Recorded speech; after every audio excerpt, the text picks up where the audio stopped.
السلام عليكم خوتي خواتاتي، نتمنى تكونوا على خير وبخير. في هاد اليومين الاخرانيه الخوت وقعوا مناوشات على الحدود المغربيه الجزائريه. انطلاقا من هذا الفيديو غادي حطيت لكم بعض المقاطع غادي نحاولوا نفهموا شنو كاين، بحيث انه قاموا جنود جزائريين باقتحام الحدود المغربيه، وقاموا كاين اللي كيقول بانهم كيعاودوا يديروا ترسيم الحدود، كل واحد وشنو كيقول. ان شاء الله في هذا الفيديو هذا غادي نحاول انني نحط لكم المقاطع مقطع تلو مقطع، ربما غادي تخرج بخلاصه، حيت هذا الشيء هذا صراحه غير بريء انه يتحط في هذه الظرفيه وفي هذا الوقت بالضبط. فضلا وليس امرنا الخوت، اللي ما مشتركش يشترك معنا، جيم بارطاج. تحياتي لكم.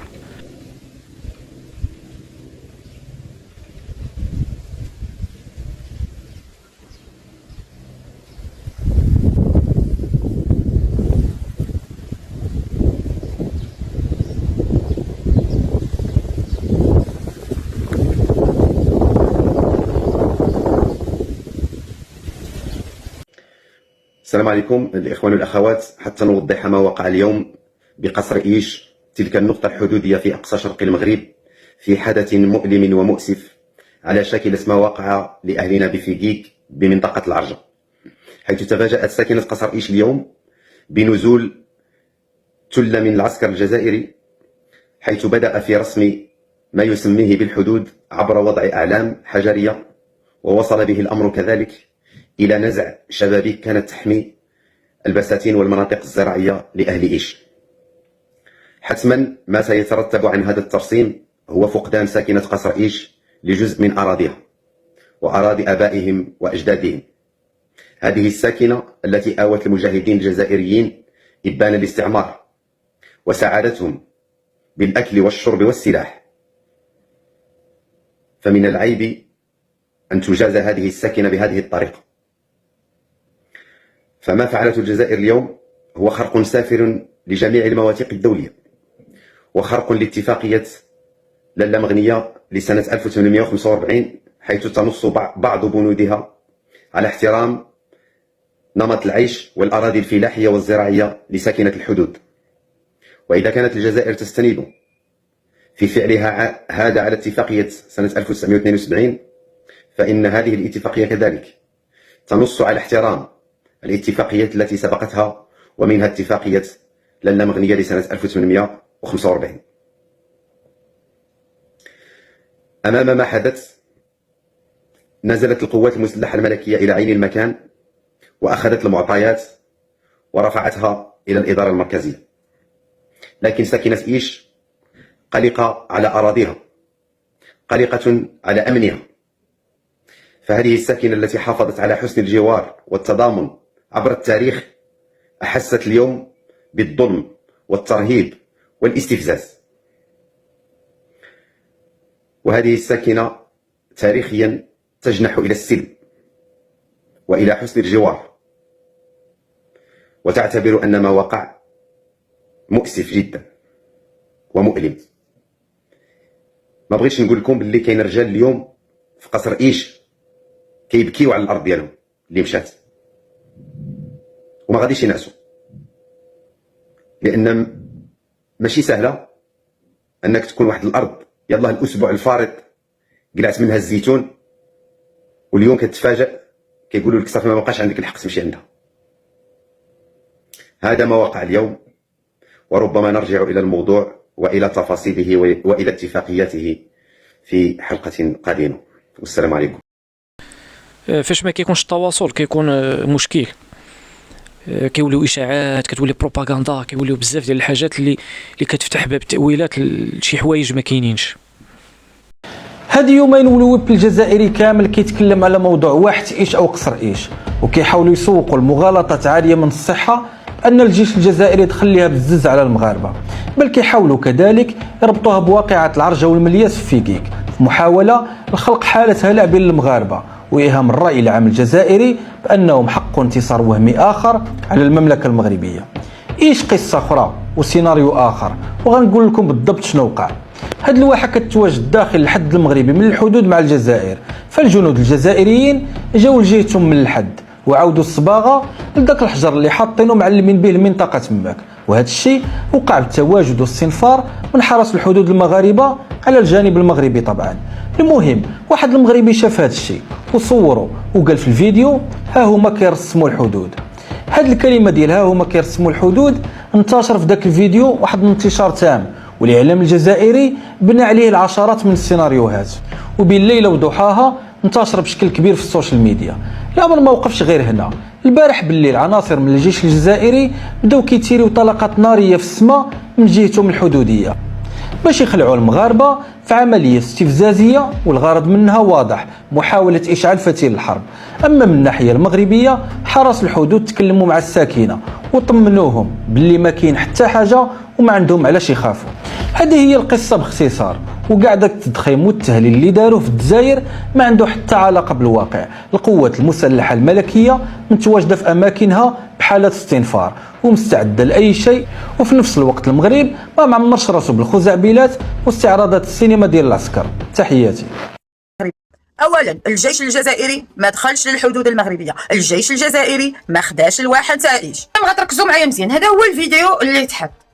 شفتوا هذه القنطره ها هي باينه. دابا غنجيو للخريطه، هذه هي الواحه ديال ايش. القنطره ها هي، البلاصه او الزاويه اللي تصورت منها هي هذه. هنا فين نحطوا دوك الدوارات الحمرين، هي فين نحطوا هما الحجيرات ديالهم. الخط الصفر هي الحدود، وهذا الخط هذا هو المناطق نتاع انتشار القوات المسلحه الملكيه المغربيه. يعني باختصار ما دخلوش للواحه، كانوا في الجهه الجزائريه كيحطوا واحد الحجر بيد زعما باش يرسموا الحدود. السؤال علاش ما دايماش الاسلاك في ديك المنطقه؟ علاش لحد الان ما بنيتوش جدار حدودي في المنطقه؟ المهم هي حركه استفزازيه جديده بحال الحركه اللي داروا البارح ملي بداو كيطلقوا طلقات في الهواء، فهمتوا؟ في الهواء. دابا جاو بداو كيحطوا دوك الحجيرات تماك، وهذا مكان. من جهة أخرى القوات المسلحة الملكية تتحرك وتغطي الحدود ديالنا المغربية، وكيف ما كتعرفوا كاملين أن بحال هاد الحركات كتكون ناتجة عن ارتباك، يا إما خايفين من شي حاجة وباغيين يلاهيو الناس، يا إما باغيين يغطيو على شي حاجة، يا إما عارفين الساعة قربت وقال لك اللهم نرونوها باش نزيدو نطولوا في الجلسة. الله أعلم. يلا كري غادي كثروا في الخرط، كثروا نتوما دابا واخا شرحت والو الدماغ أباه شوشع. الله يرضى عليكم، الله يرضى عليكم، ما تبقاوش تنشروا اي حاجه، ما تبقاوش تبارطاجيو اي حاجه، وحاولوا تفهموا عاد بارطاجيو، حاولوا تفهموا عاد بارطاجيو. ما تساهموش في نشر البروباغندا ديال العدو الذي يريد من خلالها انه يغطي على التصرفيق اللي جاي عنده وعلى الفشل ديالو في الدعايه لغرجبيلات وعلى الفشل ديالو في الازمات الداخليه اللي ما تبقاوش تساهموا في نشر البروباغندا. الله يرضى عليكم، انا غادي نشرح لكم كل شيء بالتفاصيل، فهموا عاد ديك الساعه رسين نشر اللي بغيتي تنشر شي حاجه. هادشي ديال الواحه ديال ايش، واحد قصر ايش. شوفوا الواحه ديال قصر ايش هي هذه اللي كتشوفوها الان امامكم على الشاشه، هذه المنطقه هذه ها هي الاخوان، هاد المنطقة هذه اللي كتشوفوها هذه هي الواحة ديال ايش، ياك هي هادي، عندها الحدود ديالها معروفة، لكن تاريخيا هاد الواحة هذه هي متجدرة. ها انتم شوفوا هاد الواحة هذه متجدرة، تا غادية مع الواد، هاد الشريط الاصفر هذا هو الحدود ديال الحدود بينه وبين زريبات الجزائر. راه في هاد الواحه هادي الاخوان، في هاد الواحه هادي راه ما كاينش اللي يقرب ليها. كنهضر على هادي في الجهه ديالنا وما كاينش اللي يقرب ليها. فهموا هاد المساله هادي، الله يرضى عليكم. راه الجيش تماك والجنود ديالنا تماك والقوات المسلحه الملكيه تماك وكلشي تماك ونقاط المراقبه ديالنا تماك والقواعد ديالنا تماك وكلشي كاين تماك.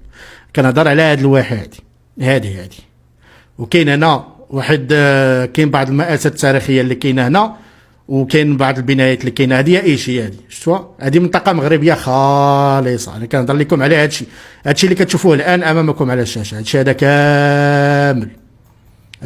كامل اللي كتشوفوه هنا، هذه اراضي مغربيه ما كاينش اللي يحط فيها رجلو. فهموا هذه المساله هذه، راه ما كاينش اللي يحط فيها رجلو. ما تبقاوش تكونوا ضحايا للدعايه ديال الزريبه ديال الجزائر. الله يرضى عليكم.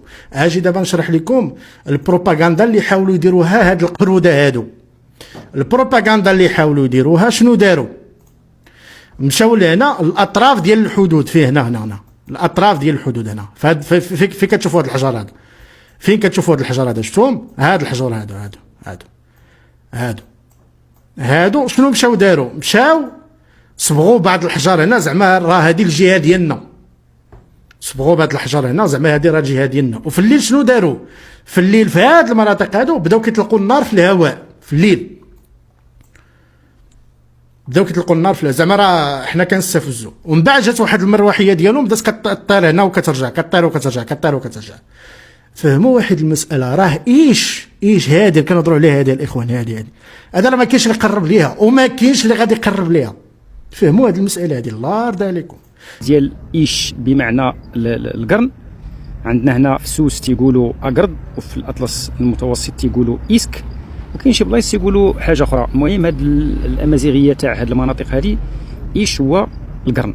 دابا دخلنا في اتجاه الحدود مع الجزائر، هذا هو قصر ايش الحقيقي، المدينه القديمه، بنايات بالطين وبالطوب وبالتراب، معنا داكشي قديم عادي جدا. هنا كاين المسجد، وهنا فين كانوا تيسكنوا الناس. اغلبيه ديال البيوت هنا دابا ولات اما مهجوره اما تيخزنوا فيها المسائل ديالهم المتعلقه بالكسيبه او المحصول ديالهم. ولله الحمد والمنه الماء موجود، وهذه عجبتني بزاف، حمدا وشكرا لك يا ربي حمدا كثيرا. الماء موجود في هذه المنطقه هذه، تيسقي الواحه وتيبقى كاع الماء اللي تيوصل للاخوه الاشقاء في الجزائر عبر هذه الواحه كما قلت لكم متراميه الاطراف. وهنا كاينه واحد دار الثقافه بناوها حسب العلم ديالي، دار الثقافه. اذا جينا درنا اطلاله، وصلت حتى لاخر نقطه يمكن ليا نوصلها. بطبيعه الحال بل تنتكلموا على قصر ايش او فيقيق او بوعرفه او مجموعه ديال الاماكن، فتنتكلموا على واحد الحشمه وواحد الوقار وواحد الاحترام كبير. تجي تزور هذه المناطق كما قلت لكم تولفها وتعجبك بزاف، واحد الترحيب كبير من الاهالي، ما يطلقوكش، ما يخليوكش وكانهم تيعرفوك، ما يخليوكش كاع تمشي.